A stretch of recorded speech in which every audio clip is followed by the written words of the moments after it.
Awanish tutor board channel में एक बार आपका फिर से स्वागत है। देखिए, पिछली वीडियो जो थी वह थी linear magnification of spherical mirror, माने गोलीय दर्पण की जो है आवर्धन क्षमता आप पढ़ चुके और उसके लिए व्यंजक भी आप निकाल चुके हैं उस वीडियो में। और आज की टॉपिक होगी फोकस दूरी तथा वक्रता त्रिज्या में रिलेशन की। तो गोलीय दर्पण अवतल भी है, उत्तल भी है। हम लोग अवतल दर्पण के लिए फोकस दूरी तथा वक्रता त्रिज्या में संबंध निकालेंगे, पढ़ेंगे। थोड़ा ये इजी वे होता है, कोई दिक्कत नहीं है, दोनों के लिए सेम ही होगा। जब दोनों गोलीय दर्पण हैं तो जो इसका फार्मूला फाइंड होगा वही उसका भी होगा, ठीक है ना। तो सेम फार्मूला होगा। तो प्लीज़ चैनल पे नए हों तो चैनल को सब्सक्राइब कर लीजिए, ज़्यादा से ज़्यादा लाइक शेयर एंड कमेंट करिए। और पुराने हो तो सब्सक्राइब कर सकते हैं चैनल, नहीं भाई सब्सक्राइब तो आप किए हैं, दोबारा करेंगे तो अनसब्सक्राइब हो जाता है, ऐसा मत करिए क्योंकि ऐसी शिकायत बार बार मिल रही है।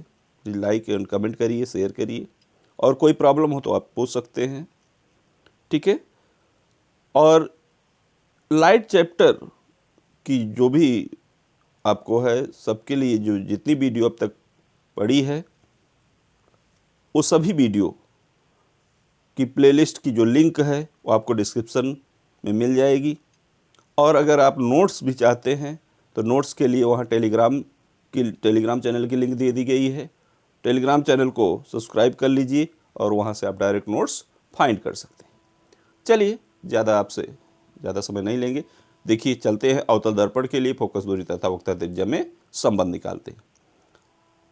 तो मान लीजिए कि माना M1 M2 कोई अवतल दर्पण है, यहाँ देख रहे हैं M1 M2 अवतल दर्पण है जिसका ध्रुव P है, वक्रता केंद्र C है, मुख्य फोकस F है, ठीक है। अब अवतल दर्पण के मुख्य अक्ष के समांतर AB, देखिए AB आप देख रहे हैं, ये मुख्य अक्ष के समांतर एक किरण है जो बिंदु B पर आपतित हो रही है और यह BF दिशा में परावर्तित हो रही है।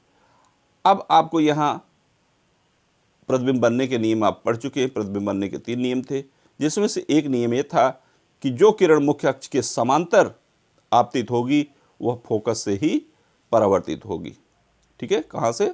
उसके फोकस से। तो यहाँ AB मुख्य अक्ष के समांतर है, इसलिए BF मीन्स फोकस से होकर जा रही है, ठीक। और यदि C को B से मिला दें, किसको? C को B से मिला दिया जाए तो ये निश्चित तौर पर क्या कहलाएगा? दर्पण का अभिलंब हो जाएगा। और जब अभिलंब हो जाएगा तो हम लोग परावर्तन का नियम पढ़ चुके हैं। परावर्तन के नियम में आपतन कोण और अभिलंब के बीच बना कोण जो होता है वो आपतन कोण होता है। अभिलंब और परावर्तित किरण के बीच बना कोण परावर्तन कोण होता है। तो इसका मतलब कोण ABC और कोण CBF क्या हो गए? ABC आपका आपतन कोण हो गया तो CBF जो है परावर्तन कोण हो गया, ठीक है। तो इतना तो आप जान चुके हैं। इसके अलावा परावर्तन का नियम भी आप पढ़ चुके हैं।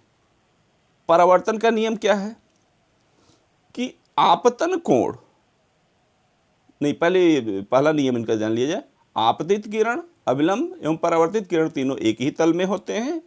और दूसरा नियम था कि आपतन कोण तथा परावर्तन कोण आपस में बराबर होते हैं। जैसा कि यहाँ देख रहे हैं, कोण ABC जो है कोण CBF के बराबर दिखाया गया है, ठीक। अभी आपको यहाँ इस फिगर से दिखाया गया है कि कोण ABC क्या है? आपतन कोण है। CBF क्या है? परावर्तन कोण। तो एक रूल तो यह हो गया। और दूसरा हम लोग जानते हैं कि कोण ABC इक्वल कोण BCF कौन सा है? एकांतर कोण। ABC देख रहे हैं और BCF एकांतर कोण, ये दोनों आपस में बराबर होंगे। अब बराबर होंगे, एकांतर कोण भी आप मैथ में पढ़े होंगे भाई।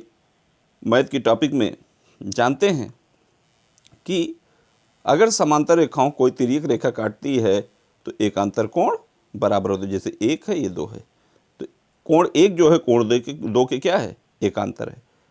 तो इस नियम से आप ये लिख लिए कि कोण कोण ए बी सी इक्वल कोण बी सी एफ। ठीक है। अब इसके अलावा इनको आप रिलेशन, पहले को परावर्तन के नियम वाले को फर्स्ट रिलेशन मान लीजिए और दूसरे को सेकंड रिलेशन। फर्स्ट रिलेशन और सेकंड रिलेशन दोनों में देखिए तो कोण ए बी सी मैंने लेफ्ट साइड जो है इक्वल है, कोण ए बी सी के इक्वल दोनों, तो इसका मतलब लेफ्ट साइड इक्वल है तो राइट भी इक्वल होगी।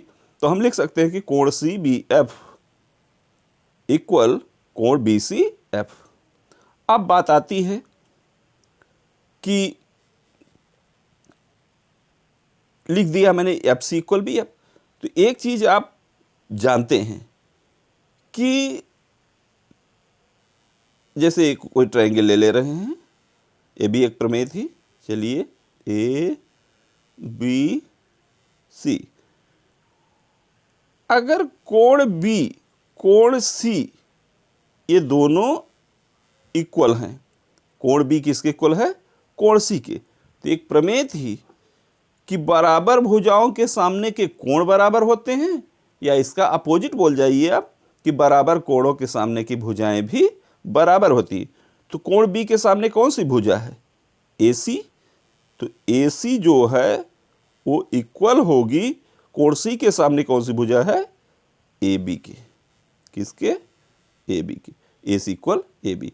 तो इस रिलेशन से मैंने वहां जो है क्या लिख दिया है, पढ़ रहे हैं भाई, देखिए F C equal B F. ठीक।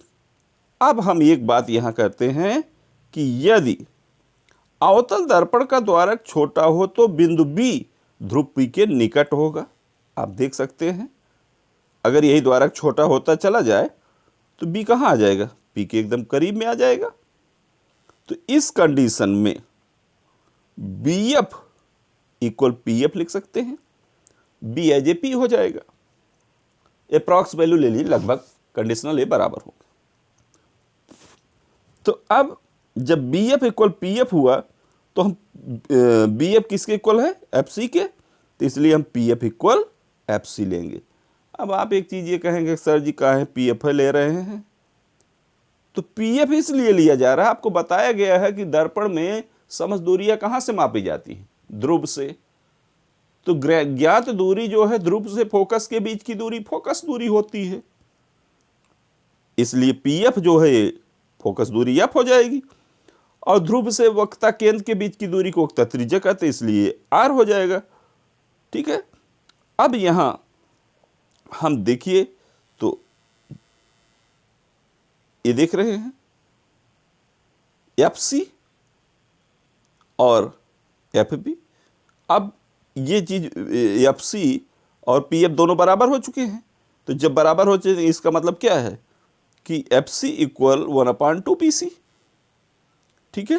तो हम पी एफ इक्वल लिख सकते हैं 1/2 पी सी। यह हमने आगे इंडिकेट कर दिया है कि फोकस दूरी पी एफ और वक्ता त्रिज्या पी सी आर। ठीक है ना। तो यह हम लिख सकते हैं एफ इक्वल r/2, अर्थात हिंदी में लिखना चाहे तो ऐसे लिख सकते हैं कि फोकस दूरी बराबर वक्ता त्रिज्या बटे 2। अतः ये निष्कर्ष निकलता है कि अवतल दर्पण की फोकस दूरी उसकी वक्ता त्रिज्या की आधी होती है। ठीक है। तो ये रहा व्यंजक, बहुत छोटा सा व्यंजक, बहुत इंपॉर्टेंट है, कभी कभी लगातार तो नहीं लेकिन पूछा गया है, ये ज़्यादातर हाई स्कूल में पूछा हुआ क्वेश्चन है। ठीक है। तो अगर स्क्रीनशॉट लेना चाहें तो ले लीजिए, वैसे स्क्रीनशॉट लीजिए या आप डायरेक्ट जो है डिस्क्रिप्शन में प्लेलिस्ट की भी लिंक दे दी जाएगी और इस वीडियो की भी लिंक मिल जाएगी, और चैनल क्या कहते हैं टेलीग्राम चैनल की भी लिंक आपको मिल जाएगी। टेलीग्राम चैनल ज्वाइन कर लीजिए, वहाँ से आप डायरेक्ट नोट्स फाइंड कर सकते हैं। ठीक है। ये जो हैंड रिटन नोट्स है इसे आप वहाँ से फाइंड कर सकते हैं। ओके। तो प्लीज़ चैनल पर नए हों तो चैनल को सब्सक्राइब कर लीजिए, ज़्यादा से ज़्यादा लाइक शेयर कमेंट करिए। चलिए स्क्रीनशॉट लेना चाह रहे हैं तो ये ले लीजिए, इसका भी ले लीजिए 2 ही पेज तो है, इसका भी ले लीजिए। ठीक, तो आज की टॉपिक बस इतना ही। धन्यवाद।